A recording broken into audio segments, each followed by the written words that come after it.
Welcome to Weaving on a Cactus Flower Loom. I haven't done a video in a while, so I thought I'd do one that reviews all the techniques learned in the previous videos.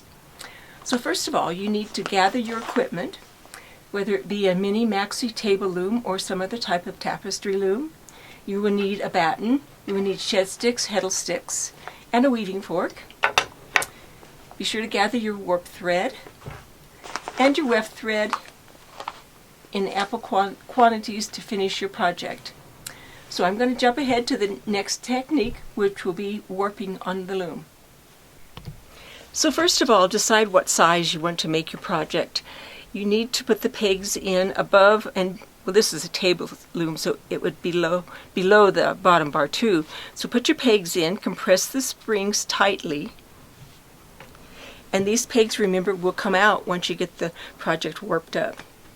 So on mine, I'm going to make two pieces. I'm going to do a tote bag, and I want the front and the back to look the same, be the same size. So I've actually made little marks with a felt tip pin on my comb so I know what size to make it. So that's where I'm going to start, tie a knot, and then start the warping process. So once you have your loom warped up, it's time to put the edge twining on. And for that you can use 2 strands or 3 strands. And it needs to be applied yarn, something that matches the first color you'll be weaving with. So to start that, you're going to count this warp with the knot on it as a first pair, and you're going to go under that first of the warp pair and pull it back through to the outside of the peg bar. Then you're going to take the second strand and go under the first of the next warp pair and pull it back to the outside through the same slot as the warp to the outside of the peg bar. So remember that where each of these goes around the peg bar, that's counted as a warp pair. So you're going to go under the first of that warp pair and back to the outside of the peg bar.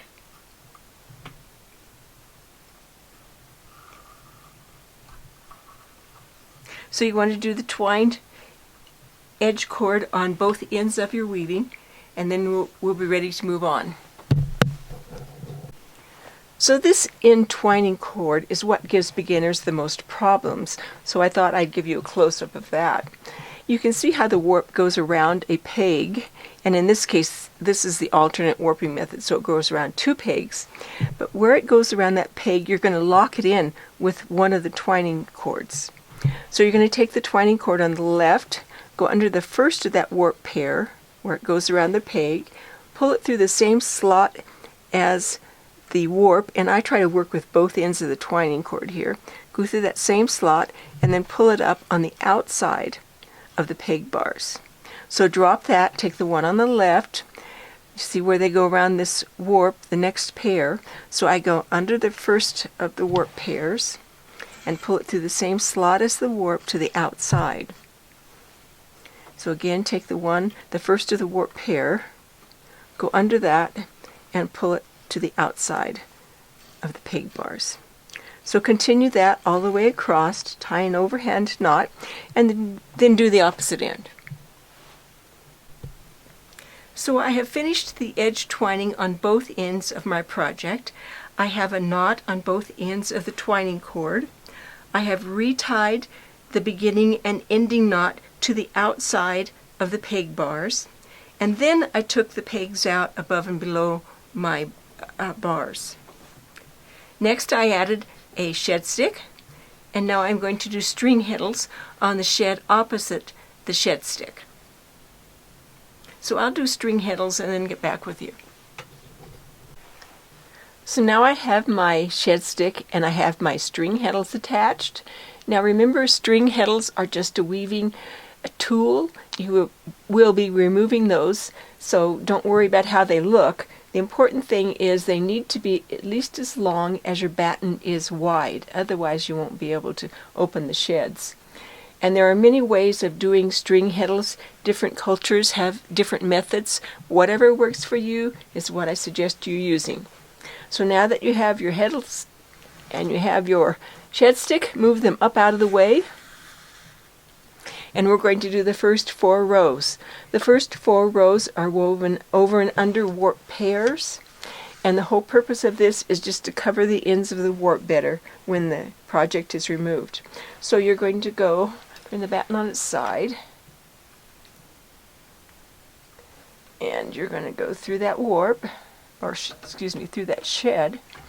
People ask me what the batten is for, and it's to open the shed. So you go through that with your yarn, your weft yarn, and leave a tail about 1 inch long.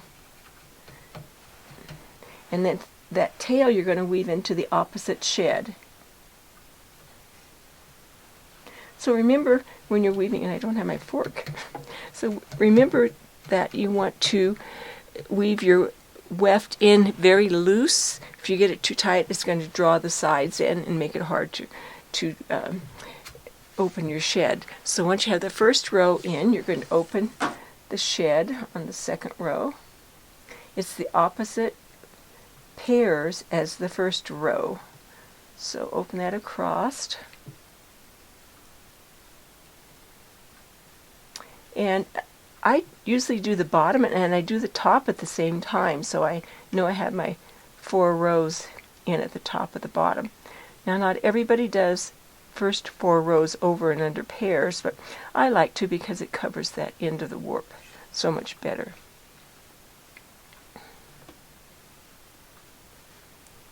So open your shed, and if you have an odd number of warps, the last one will be a single.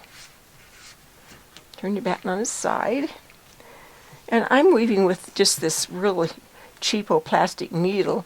They come in really handy. You can either do a needle, or you can do yarn butterflies, or even little shuttles if you have any. Depending on the size of your weaving, that makes a big difference. So again, through your shed, and here's a little hint: the end knot, or the end, the end of the warp where you knotted it, you can either leave that till later and then run it through the weaving right along the outside warp with a needle, or I like to kind of hold it in with that last warp and weave it for about 1 inch, and then drop it off. So again, you want to beat this down with your fork, and like I said, I don't have my fork with me. I have to get my fork out. Weave it across. So that's 2 rows. So you're going to weave 4 rows and then ready to begin your plain weave. So now that you've woven the first 4 rows over and under warp pairs, and remember just 4 rows, now it's time to begin plain weave. And I like to begin and end my weaving with 1 inch or so of plain weave. No matter how you finish off your weaving, it just makes it a lot easier. So you need to move your shed stick and your heddle stick down. It's time to use those now. So the first row, you're going to insert your batten along with the shed stick. Turn your batten on its side and run the needle through that shed. And remember to lay your weft in nice and easy. Don't pull it this way. Beat it hard down, but don't pull it sideways.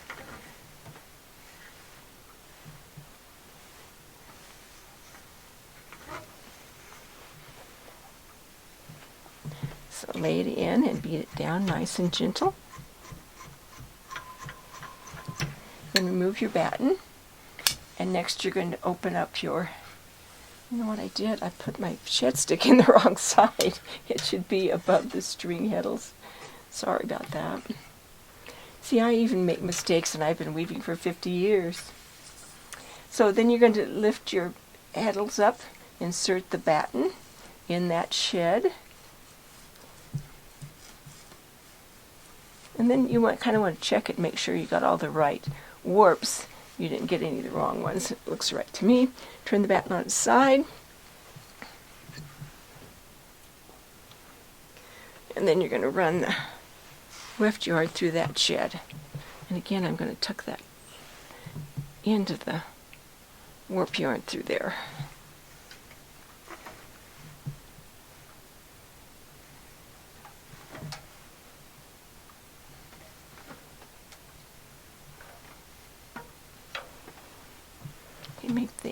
end nice and neat. And then just beat it down nice and gentle. So I'm going to keep on weaving plain weave, and then I'll catch up with you when I have a little bit more finished. So I have about 4 inches of my weaving finished. I did plain weave for a little bit, then I did wavy lines, then I did the vertical line, and there are videos on these techniques if you need additional review. Next I'm going to do a center design, then I will repeat the border at the opposite end. So if you need additional review on the tapestry vertical line and the diagonal line, there are videos on those, and there are videos on how to do the end finishing. I'm not going to get that far, so I wanted to get this up before I finish this piece. So I am often asked, do I draw my designs out? Well, no, I never do, but I do have a plan. So the first thing I do is decide what I want to make. Now, if I'm making a delicate miniature, I use my mini loom because it warps up at 10 ends per inch, and I use sport weight yarn. I also use a smaller fork and a smaller batten.